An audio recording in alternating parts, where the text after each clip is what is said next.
जय भीम नवोदय भाई, पूरा वीडियो देखी जा। अभी एक फैशन हो गया है, आम्बेडकर आम्बेडकर आम्बेडकर आम्बेडकर आम्बेडकर आम्बेडकर। इतना नाम अगर भगवान का लेते तो 7 जन्मों तक स्वर्ग मिल जाता। क्या मजाक कर रहे हैं सर आप? आपने संविधान के प्रावधान पे हमला किया। उनको सामाजिक जिम्मेदारी का ध्यान भी रखना चाहिए। नहीं सर, ये भेदभाव नहीं चलेगा दलितों के साथ। तो इन वर्गों का भला नहीं हो सकता और हमें बहुत सरकारों से उम्मीद नहीं है कि क्या संविधान के हिसाब से बात रखी जा रही है। ये संविधान है कि आप वहाँ बैठे हैं और मैं यहाँ खड़ा होकर अपनी बात रख रहा हूँ। नहीं सर, ये भेदभाव नहीं चलेगा दलितों के साथ। क्या मजाक कर रहे हैं सर आप? आज हम संविधान की गौरवशाली यात्रा पे बात करने के लिए चर्चा कर रहे हैं। कल से ये चर्चा चल रही है सर। मैंने बहुत सारे दोनों पक्ष के और जितने भी हमारे मेंबर है सुना सर, उनको बड़े बड़े नेता हैं सर। इसके भाग 1 में लिखा हुआ है India that is Bharat, Hindustan नहीं लिखा हुआ है सर। लेकिन सारे नेता संविधान पे चर्चा कर रहे हैं लेकिन हिंदुस्तान ही कहेंगे, भारत कहने की हिम्मत नहीं जुटा पा रहे। ये बड़ा सवाल है सर कि क्या संविधान के हिसाब से बात रखी जा रही। मैं धन्यवाद दूंगा फूले साहब बाबा साहब अम्बेडकर को और मेरे नेता मान्यवर साहब श्री काशीराम को। 25 नवंबर 1949 को संविधान को सौंपते हुए डॉक्टर बाबा साहब अम्बेडकर ने कहा था कि 26 जनवरी 1950 को हम विरोधाभास भरे जीवन में प्रवेश करने जा रहे हैं। राजनीतिक जीवन में तो हमारे पास समानता होगी लेकिन सामाजिक और आर्थिक जीवन में असमानता होगी। क्या ये चुनौती आज 75 साल बाद दूर हुई है? भारत ने 26 जनवरी 1950 को संविधान लागू होने के साथ खुद को एक संप्रभु लोकतांत्रिक और गणतांत्रिक राज्य होने का ऐलान किया।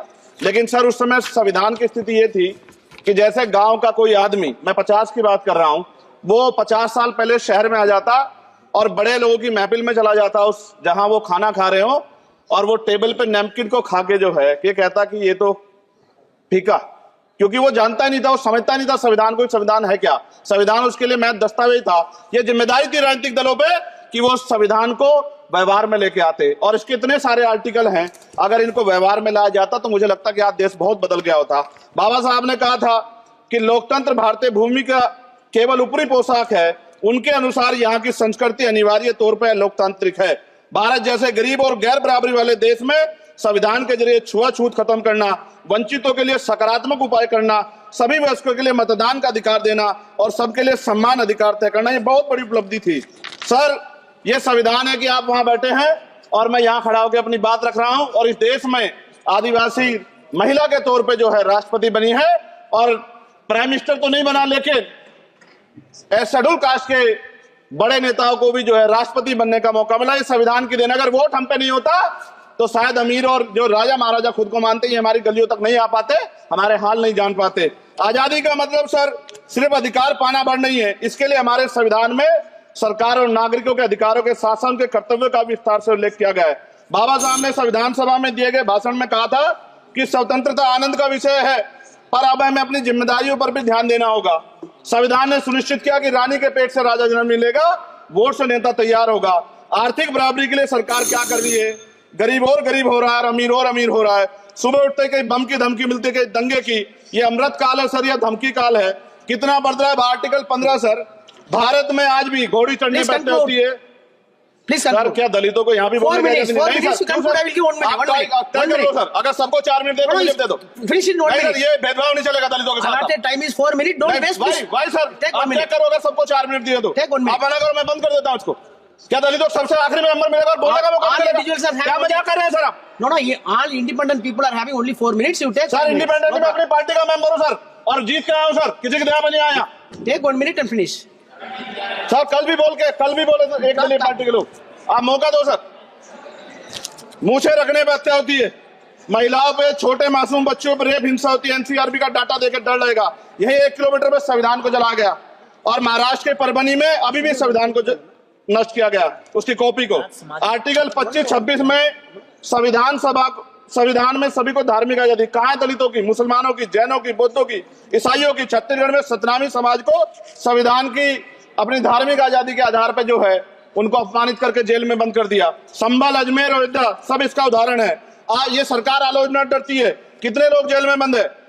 मिरान हैदर, खालिद सैफी, उमर खालिद खान, सिफा खान, गुलफ्शा फातिमा और आजम खान साहब राजनीतिक विरोध में बंद है। सरकार यहाँ बैठी है, सरकार सामाजिक न्याय की बात करती है। बताया कितने दलित मुख्यमंत्री बना रखे हैं आपने? 13 ज्यादा सरकार स्टेट में सरकार है। कितनी महिला मुख्यमंत्री है? आपकी सरकार ने सुप्रीम कोर्ट के आदेश के बाद रिजर्वेशन प्रमोशन में जारी नहीं किया, और ओबीसी को पॉलिटिकल रिजर्वेशन आप देंगे नहीं देंगे, आप बताने का काम करें। मैं 75 साल की गौरव यात्रा में हम एक सभ्य समाज नहीं बना पाए, इसलिए जाति आधार पर SC ST OBC के बच्चों को प्राइमरी स्कूल से लेकर उच्च संस्थानों में भेदभाव किया जाता है। सरकार निरंकुश हो गई, कोई बुलडोजर से कार्रवाई करता है। कल मंत्री जी ने कहा हमने राष्ट्रीय पिछड़ा वर्ग आयोग बनाया, 69 शिक्षक भर्ती में उसकी सिफारिशों को नहीं माना। EWS के जरिए आपने संविधान पे आरक्षण के प्रावधान पे हमला किया। 1 मिनट में खत्म कर रहा हूं सर। संविधान सर, न्यायपालिका में आर्टिकल 124 ये कहता है सर, ये अधिकार जो है। Sanjay sir ji please conclude sir 1 minute में प्लीज संविधान में न्यायाधीशों की नियुक्ति का अधिकार राष्ट्रपति के द्वारा होना चाहिए, अभी तक नहीं हो रही है। All India judicial service commission कब बनेगा? क्या चंद परिवार ही सर जज बन सकते हैं? और आज हम सर, मैं सरकार से सवाल पूछना चाहता हूं सर, सेवाओं में SC ST OBC वर्ग का कितना प्रतिनिधित्व है? भारत सरकार के मंत्रालयों के अधीन PSU में, बैंकों, बीमा कंपनियों में और स्वस्थायी संस्थानों में आउटसोर्स तथा कॉन्ट्रैक्ट पर वर्तमान कार्यरत कर्मचारी कुल कितनी संख्या है? आउटसोर्स और कॉन्ट्रैक्ट में कार्यबल SC ST OBC कितना प्रतिशत है? निजी क्षेत्रों में कार्यरत कर्मचारी उनके SC ST OBC की वर्ग लाभ। सर खत्म कर, लास्ट पॉइंट सर, मैं फिर स्पष्ट तौर पर कह रहा हूं सर, यहां बैठे SC और OBC के मेंबर से कह रहा हूं सर, उनको सामाजिक जिम्मेदारी का ध्यान भी रखना चाहिए। पार्टी के प्रति वफादारी के साथ साथ अपने वर्गों के प्रति ईमानदारी भी रखनी चाहिए। ईमानदारी नहीं होगी तो उन वर्गों का भला नहीं हो सकता, और हमें बहुत सरकारों से उम्मीद नहीं है। नेशनल दस्तक की आपसे गुजारिश है कि अगर इसको बचाना चाहते हैं तो नेशनल दस्तक को सब्सक्राइब करने के लिए रेड कलर के सब्सक्राइब बटन को दबाएं, फिर बेल आइकन की घंटी दबाएं। नेशनल दस्तक को बचाने के लिए बहुत जरूरी है कि हर खबर को शेयर करें, लाइक करें, कमेंट जरूर करें।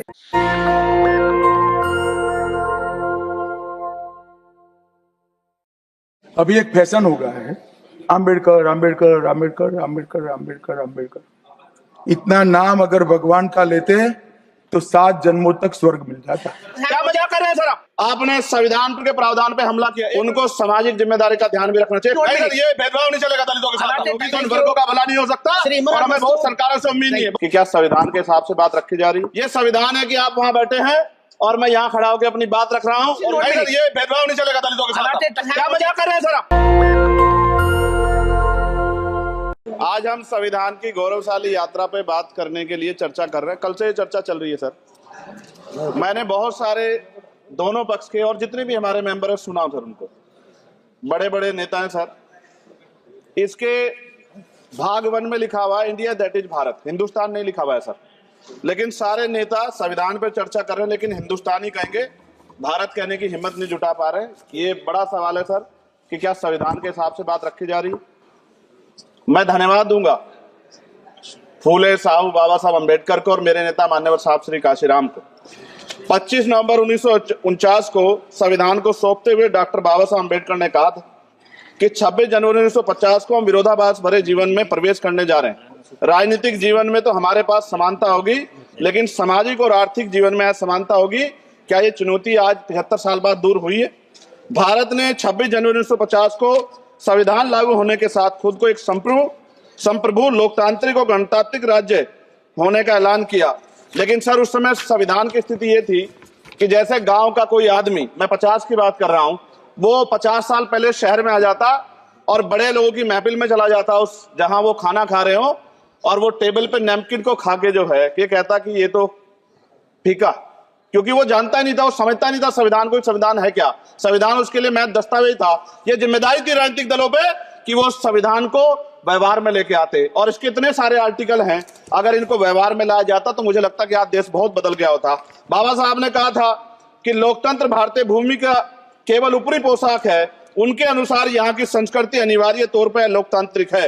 भारत जैसे गरीब और गैर बराबरी वाले देश में संविधान के जरिए छुआछूत खत्म करना, वंचितों के लिए सकारात्मक उपाय करना, सभी वयस्कों के लिए मतदान का अधिकार देना और सबके लिए सम्मान अधिकार तय करना, ये बहुत बड़ी उपलब्धि थी सर। ये संविधान है कि आप वहां बैठे हैं और मैं यहाँ खड़ा होकर अपनी बात रख रहा हूं, और इस देश में आदिवासी महिला के तौर पे जो है राष्ट्रपति बनी है, और प्राइम मिनिस्टर तो नहीं बना, लेकिन शेड्यूल कास्ट के बड़े नेताओं को भी जो है राष्ट्रपति बनने का मौका मिला। इस संविधान की देन, अगर वोट हम पे नहीं होता तो शायद अमीर और जो राजा महाराजा खुद को मानते हैं हमारी गलियों तक नहीं आ पाते, हमारे हाल नहीं जान पाते। आजादी का मतलब सर सिर्फ अधिकार पाना भर नहीं है, इसके लिए हमारे संविधान में सरकार और नागरिकों के अधिकारों के साथ साथ उनके कर्तव्यों का विस्तार से उल्लेख किया गया है। बाबा साहब ने संविधान सभा में दिए गए भाषण में कहा था कि स्वतंत्रता आनंद का विषय है, पर अब हमें अपनी जिम्मेदारियों पर भी ध्यान देना होगा। संविधान ने सुनिश्चित किया कि रानी के पेट से राजा जन्म नहीं लेगा, वोट से नेता तैयार होगा। आर्थिक बराबरी के लिए सरकार क्या कर रही है? गरीब और गरीब हो रहा है, अमीर और अमीर हो रहा है। सुबह उठते कहीं बम की धमकी मिलती, कहीं दंगे की। ये अमृत काल है सर, यह धमकी काल है। कितना बढ़ रहा है आर्टिकल 15 सर। भारत में आज भी घोड़ी चढ़ने बैठते होती है प्लीज सर। क्या दलितों को यहाँ भी बोलने का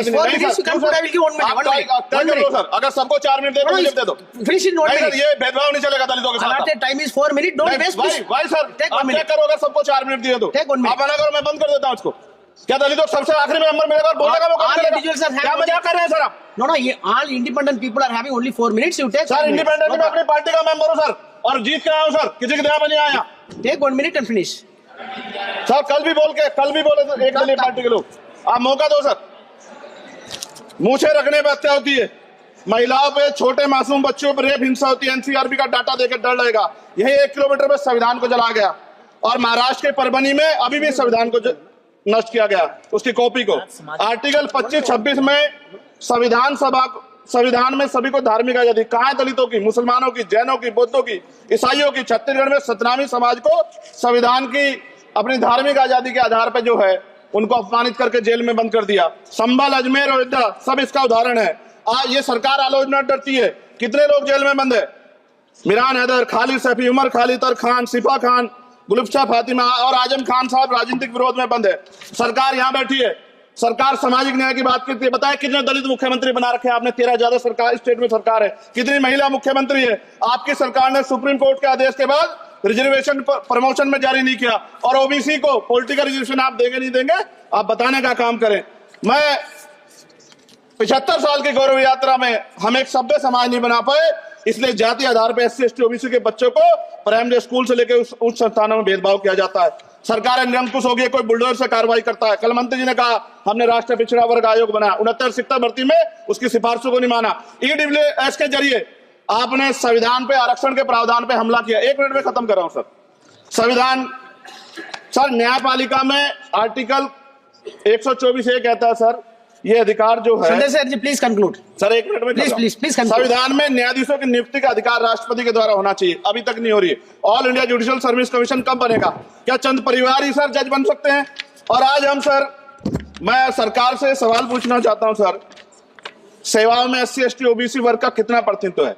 भारत सरकार के मंत्रालयों के अधीन PSU में, बैंकों, बीमा कंपनियों में और स्वशासी संस्थानों में आउटसोर्स तथा कॉन्ट्रैक्ट पर वर्तमान कार्यरत कर्मचारियों कुल कितनी संख्या है?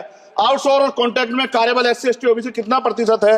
निजी क्षेत्रों में कार्यरत कर्मचारी उनके SC ST OBC की वर्ग लाभ। सर खत्म कर, लास्ट पॉइंट सर मैं फिर स्पष्ट तौर पर कह रहा हूं सर, यहां बैठे SC और OBC के मेंबर से कह रहा हूं सर, उनको सामाजिक जिम्मेदारी का ध्यान भी रखना चाहिए। पार्टी के प्रति वफादारी के साथ साथ अपने वर्गों के प्रति ईमानदारी भी रखनी चाहिए।